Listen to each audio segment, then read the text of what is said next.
Welcome to the Wisdom for Life podcast with David Baker. David was a former paratrooper in the 82nd Airborne Division and for over 30 years has been a preacher. He has written 5 books and is an Amazon #1 best-selling author. He is the chaplain at the county jail, pastors a church, and is the father of 11 children. Yes, 11. This podcast is here to give you wisdom for your family, your marriage, your children, your finances, your health, and your life. And now, the host of Wisdom of Life podcast, David Baker. Hello and welcome. I am David Baker, your host. Welcome to the Wisdom for Life podcast, where we want to give you wisdom for your life, for your family, for your children, for your marriage, for your finances, for your life, and for our country. Wisdom is knowing what to do and having the power to do it. Think through that. Boy, if you knew what to do in every situation and you have the power, sometimes we know what to do, but it doesn't seem like we have the power to do it. Wisdom is knowing what to do and having the power to do it and all those things of life. So first we're going to teach you something maybe that you don't know. We got a joke for you. Going to tell you something I love, something I hate. At the close, we have a gift for you. Housekeeping, if you have a question, ask Pastor Baker at gmail.com. Ask Pastor Baker at gmail.com. Also, wherever you listen to podcasts at, if you could give us a review, a good review and stars, that would be great. You can find us, if you want to watch the videos, Wisdom for Life podcast on YouTube, and we are now on Rumble, okay? We're now on Rumble, so you can go to Rumble, Wisdom for Life podcast, and you can get that. Then the website, wisdomforlifepodcast.com. And then on Facebook, David Mark Baker. Follow there. All right, we're going to learn you something, as they say in the South, pretty interesting. So when you're a kid, or maybe even as an adult, do you enjoy popping those air-filled packets, those little bubble wrap pops in a package? So how much fun is that to be able to do? Well, when you're a kid, it's really fun. And as an adult still, okay, that's pretty neat. Anytime I get a package, boy, the kids want to pop those. But could you imagine if that were your wall covering? How amazing that would be. So engineer Al Fielding and Swiss inventor Marc Chavannes probably didn't consider that. In 1957, they invented bubble wrap while trying to create a textured wallpaper by sealing 2 shower curtains together to trap air bubbles. Okay, so what was it supposed to be? It was supposed to be wallpaper. Could you imagine if that was your wallpaper? How tempted you would be to have to go pop those bubbles on there. Anyway, I don't think it worked for wallpaper, but definitely worked for packaging and for kids. All right, jokes. Last time we had a cat joke. Can you believe that? A cat joke. But got a cute one today. So this is called Pete, the Railroad Man. So a guy named Pete gets a job as a switchman with a railroad. He undergoes weeks of training. The supervisor then takes him into the switch booth to test his readiness. The following exchange takes place. Supervisor says, imagine you're sitting here alone and you learn there was a train coming from the north on that track and another coming from the south on the same track. What would you do? Pete said, I'd throw the switch right here and put one train on the other track. And if that switch didn't work, I'd go down the track and throw that big switch lever there, putting one train on the other track. And if that switch lever didn't work, I'd come back here and call the dispatcher to stop both trains. And if the phone didn't work, I'd go to the gas station across the street and use their phone. And what if their phone didn't work? Then I'd go get Uncle Joe. Uncle Joe? What would he do? Nothing. He ain't never seen a train wreck before. So, all right, gotta go call Uncle Joe. Things that I love. Hey, I love an F-150 4-wheel drive super cab truck. I think every guy ought to have one. So many things you can do for work.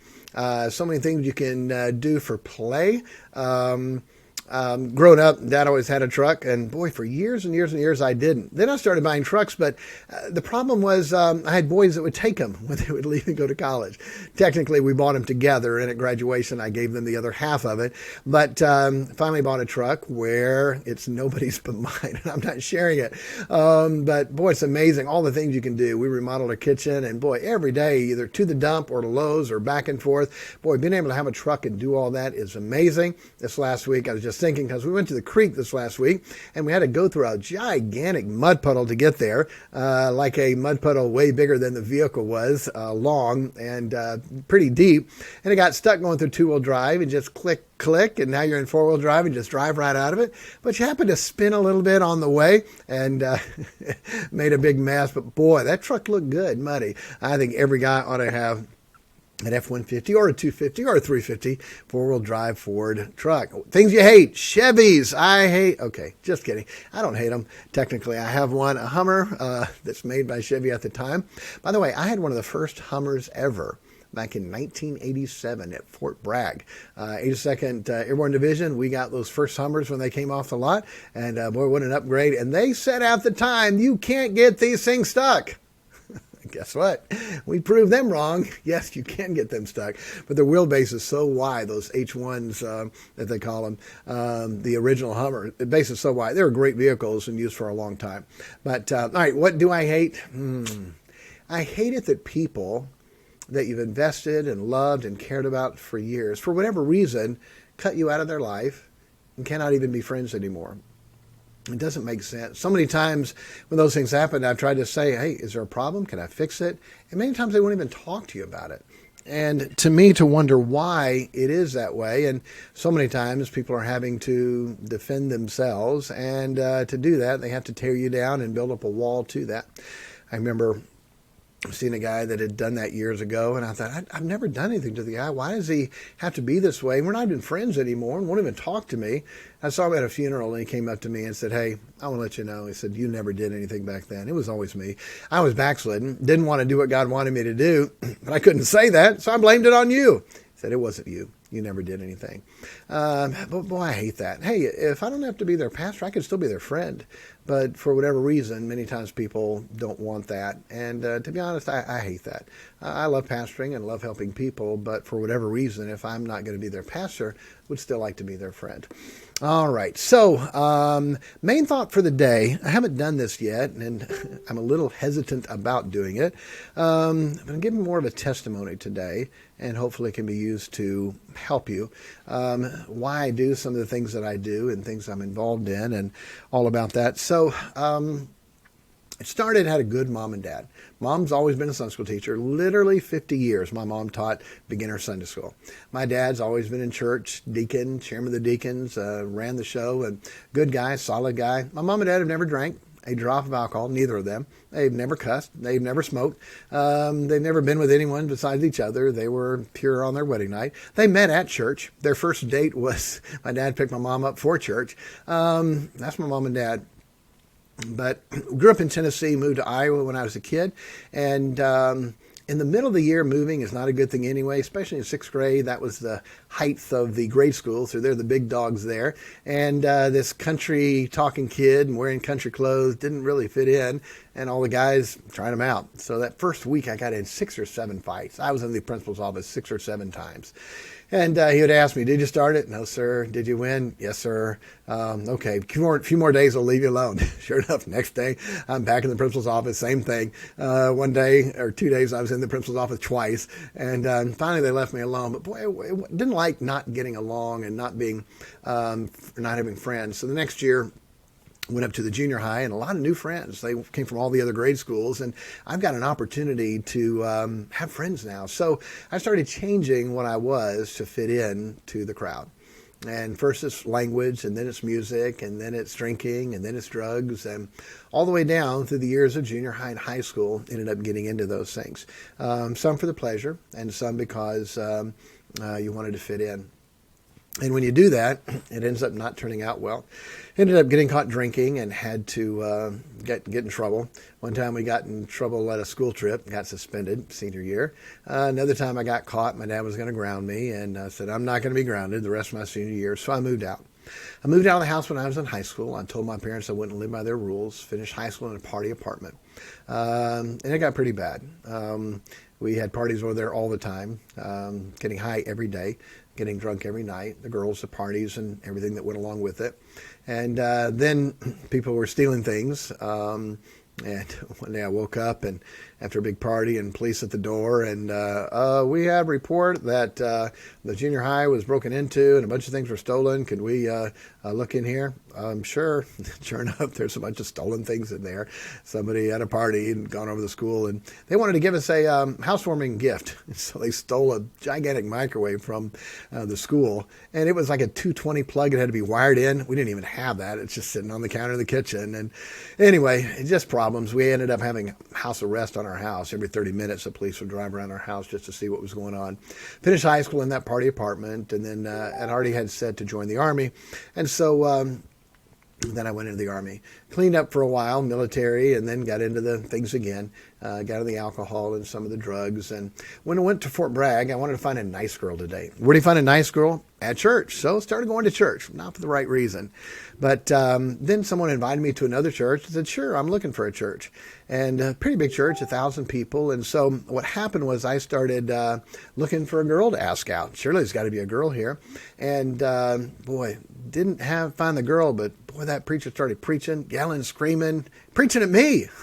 I felt like it. Of course, he didn't even know I was there or know anything of my background, but he made me mad. I said, I'm never coming back here again. Wouldn't shake his hand on the way out the door. But I got saved as a kid. I trusted Jesus Christ as my Savior when I was 8, almost 9 years old. Knew I was saved. So my flesh hated that preaching. But boy, the Spirit of God loved it. I mean, loved it. I found myself back in that same church on Sunday night. Boy, I thought Sunday morning was bad. Sunday night was worse. I'm never coming back here again. Wouldn't shake his hand again on the way out the door. Guess where I was at on Wednesday night? Back in that church. And little by little, God started to chip off those things in my life that shouldn't be there. Then I felt like God wanted me to be a preacher. Oh, no way. I'm not going to be a preacher. What a boring, miserable life that would be. I never want to do that. My life's set. I know what I'm doing. The Army's paying for college and law school, coming back in as a military attorney with officer's rank and then retired 38 with an officer's pension. My life's set. I know what I'm doing. I do not want to be a preacher. I was so convicted in the services that I have to walk in and say, I'm not going to listen, I'm not going to listen, I'm not going to listen, I'm not going to listen, because I would find myself being drawn in, and I'm afraid I was going to find myself at the altar surrendering, and then my life's over. So I finally said, I can't go to church here anymore. I had 2 more weeks left till I got out of the Army. So I skipped church, went to the beach for the weekend, and God said, no, you're not. He put me in jail for the night. Yes, me, David Baker, in jail. Boy, you sober up real quick when they slam that door behind you. And I remember being there wishing there had been a preacher to help me. There wasn't. The next morning they let me out, ran home, took a shower, changed clothes, went to church Sunday morning, and back on Sunday night, and back on Wednesday night. Hadn't missed in the last 32 years. Not because I'm good, because I know I need it. Still didn't surrender to preach. Finished the last 2 weeks, got out of the Army. I'm going home. I'm going to work a summer job. I'm going to make money. I'm going to go to Iowa University. I'm going to study law. I'm going to be with all my friends. We're going to party. It's going to be great. And I thought that feeling to surrender to preach would be gone because I'm leaving. But ended up that feeling was the Holy Spirit of God inside, and it came with me. I had some things happen. Right before I got out, the military, the Army, they have trainings that go on all the time. And one time they had a training in this auditorium. And when we walked in, there was a big backdrop of a good-looking guy in a swimsuit and a muscle guy. Had a girl on each arm in a bikini and a surfboard there. This guy thought, all right, this is going to be a good training. What's this? Next thing we noticed, a guy came out in a wheelchair, rolling himself out in the wheelchair. Looked at his face, looked at the face on the poster. It's like, wow, that's the same guy. And it was basically a safety driving talk. Be careful when you drive. He reached down to pick up a cassette tape to put it in his car, ended up swerving off the road, hit a tree, and he's paralyzed from his waist down. That was the safety talk. But to me, the Holy Spirit of God was telling me, that's you. You either preach, you either surrender, you either do what I've called you to do, or you'll preach in a wheelchair the rest of your life, or I'll take your life. Didn't surrender, but boy, that stuck in my mind. So now I'm out of the Army. I'm going home. I'm driving through the mountains of North Carolina, heading to Iowa. And it's pouring down rain, super hard. All the normal people are waiting on the side of the road. And I'm still driving. Windshield wipers super high, barely seeing through it. I'm right beside a semi-truck.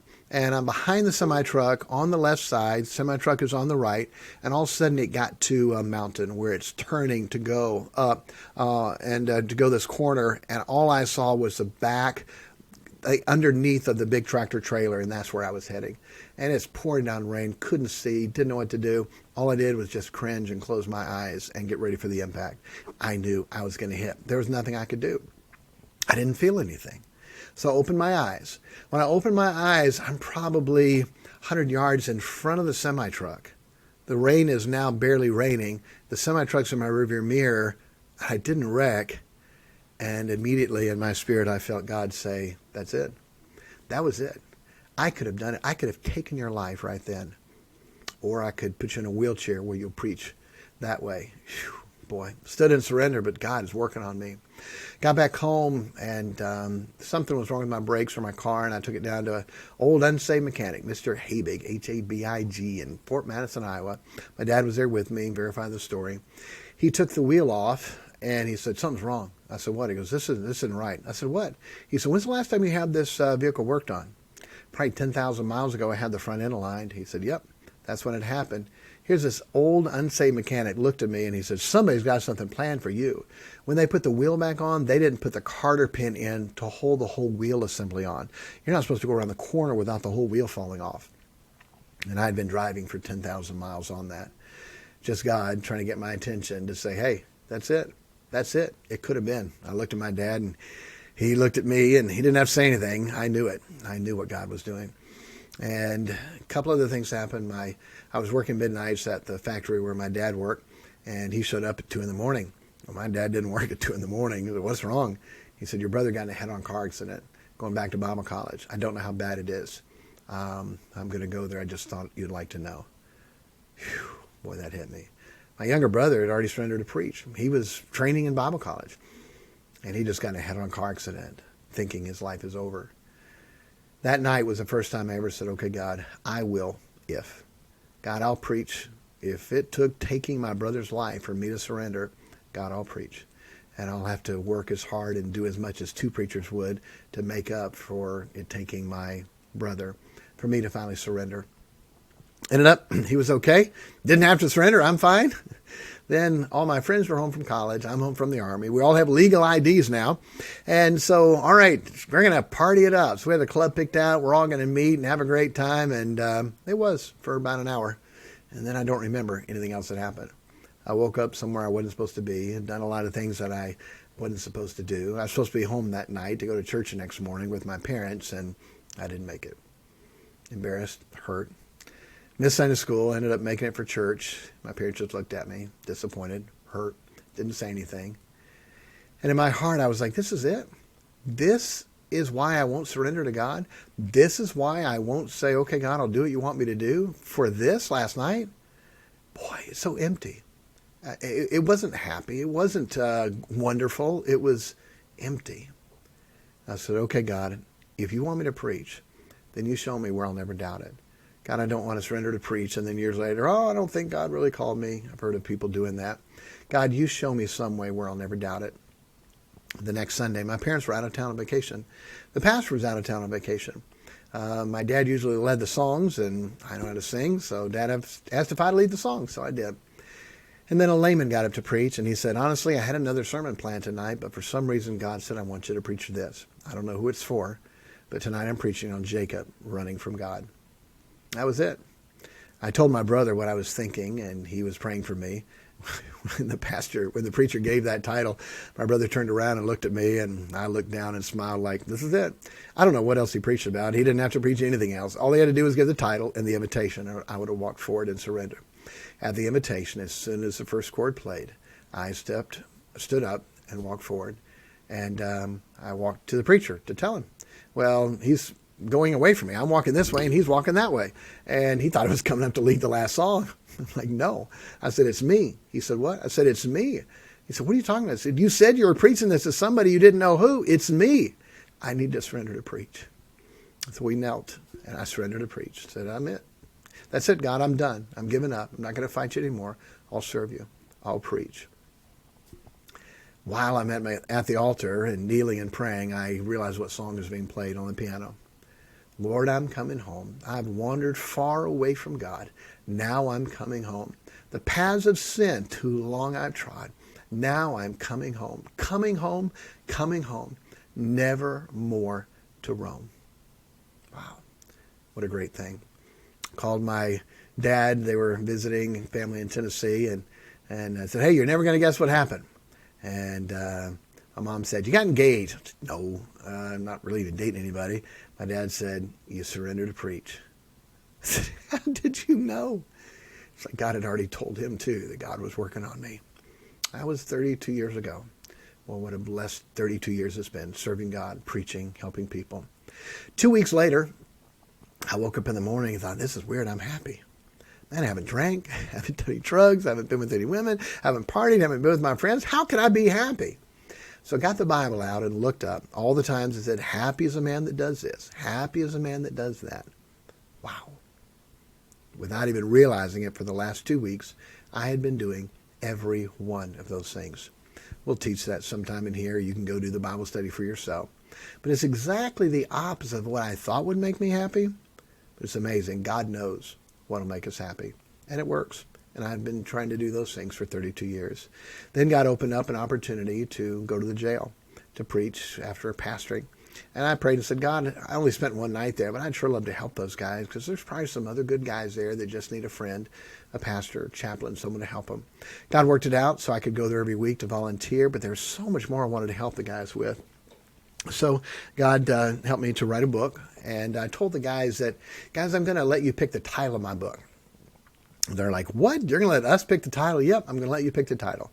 What did you say when you left booking for the very first time? Meaning you just got done with your term, your time in jail. You're getting out. You're getting your property. You're leaving booking. You're out of jail. You're on your way home. What did you say? And in unison, this group of 20 guys said, I'm never coming back here. Now, where are you at when you're telling me this? They're in jail when they're telling me that. But they said, I'm never coming back here. That's the title of the book. I'm never coming back here. They're telling me this when they're back in jail. The recidivism rate of guys getting out of jail is 70+% of guys that get out of jail will come back in the next 3 years or less. By the way, the same percentage, guys that are incarcerated, that their children will end up being incarcerated also, 70%. It's a big deal. So I wrote that book and started giving it away to the guys. The sheriff got a copy and read it and asked if I'd be the chaplain at the jail. Took a big pay cut to be able to do that, but love it. Then they let me hire my oldest son to work with me. He's the assistant chaplain, and I'm the chaplain, and we help the guys while they're in and when they get out. We started a men's home to help guys when they get out of jail to put their life back together. It's called Onesimus House. Onesimus is a guy in the Bible that Paul led to Christ in prison, and when Onesimus was getting out, Paul wrote a letter to Philemon telling him, hey, help him when he gets out. And you can go read the book of Philemon. And so, wow, out of 66 books in the Bible, one whole book is written to help one guy rebuild his life after getting out of prison. Will you tell me God doesn't care about people like that? I went to a Narcan class one time. It was a guy from the state teaching how to deliver Narcan, certifying people, giving us free Narcan. Narcan is a drug when someone's high on opiates and overdosing. Their brain is so stimulated that it shuts off so many other parts of the body where they don't breathe. And so when you hit them with that Narcan through the nose and hit them with that, it immediately brings them out of the high into withdrawal, and very painful, but it brings them out of that where they can breathe and they can live. And so did a good job, and I was talking to him afterwards, and I said, what's your background? And he said, criminal. I said, so criminal justice or criminal? He said, no, I was a criminal. Like, okay, you wouldn't guess that by meeting him, but they told me what God did in his life, so I gave him a copy of the book. He then read it, and 2 weeks later said, wow, this is it. Everything you put in there, that's what works. This book needs to be in every jail in the state. He said, you turn it into a course, and I'll help you get it in every jail in the state. Like, Wow. So the second printing got it turned into a course. Been teaching the course at our jail, the men's group, and the ladies' side. Some lady workers are doing that. And now working on getting this book into jails and prisons all over the country. The book is a self book where you can go through it all yourself, self-explanatory. The homework is in there, built inside of it, the chapters, 12-week course, or it can be facilitated or taught by somebody else. And so if you would like, here's the free gift for today. If you would like a PDF copy of that, a digital copy, just email me at askpastorbaker@gmail.com. Askpastorbaker@gmail.com, and we'll give you a free PDF copy of the book that you can read. If you want a print book for it, you can go to neverbackhere.com. Neverbackhere.com. You can get one copy of it, or you can get a case of them to be able to use it in ministry to be able to help other people. It's such a big deal to be able to help people like this. How many people are lost and need help? Sometimes people say, oh, they know better. They're just felons. They're drug addicts. Okay, maybe they know better. Okay, maybe they're drug addicts, and it is a choice. But if you dealt with the guys that I've dealt with and asked the questions that I have, and I won't take the time to go through all this, but so many times I've asked them, hey, when did you get started? How old were you and by who? Yeah, my mom gave me my first weed at 9. What? I just got done teaching a class at the jail and asked the guys, hey, when did you get started? How old were you? Most of them, 10, 11, 12 years old. My family gave them the drugs. Worst one I heard was a guy 11 years old. He said, we were driving to Kentucky so my mom could abort my little brother. And while mom's in the abortion clinic, Dad and I sit in the car and smoke crack. Will you tell me if that guy's going to struggle? I had a great mom and dad, and I still struggle with the sin and temptation. Boy, what a chance does a guy like that have? And so care, compassion, love, and help. And if you'd like to help that ministry, Never Back Here, we'd love to be able to have that. If you'd like to help buy some books or help get it into a jail or facilitate it, any way you'd like to be a part of that, let me know. It's a helpful book. When I got it done, I would give it to guys and say, all right, first printing, read it, let me know what I missed. Let me know what needs to be put in there. I've had guys that read the book 4 or 5 times and man, everything. Man, you name it, everything I've ever struggled with is in that book. And testimonies, boy, I wish I'd had this book before. It could have saved me so many troubles.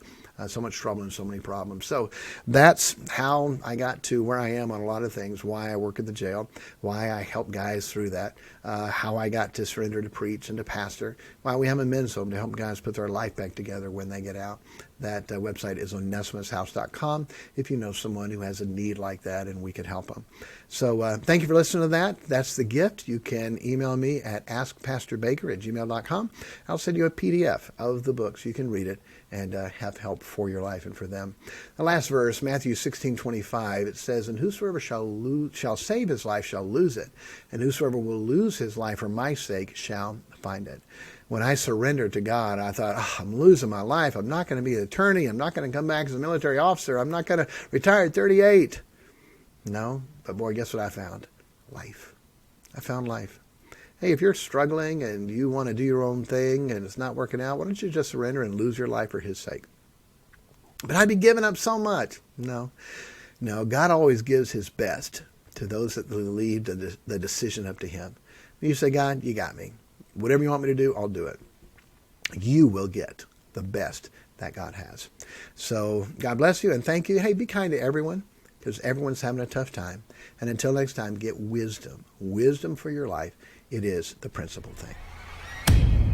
Thank you for listening to the Wisdom for Life podcast. If you have any questions for us, email us at askpastorbaker@gmail.com, and we will answer them in an upcoming podcast. The email is askpastorbaker@gmail.com.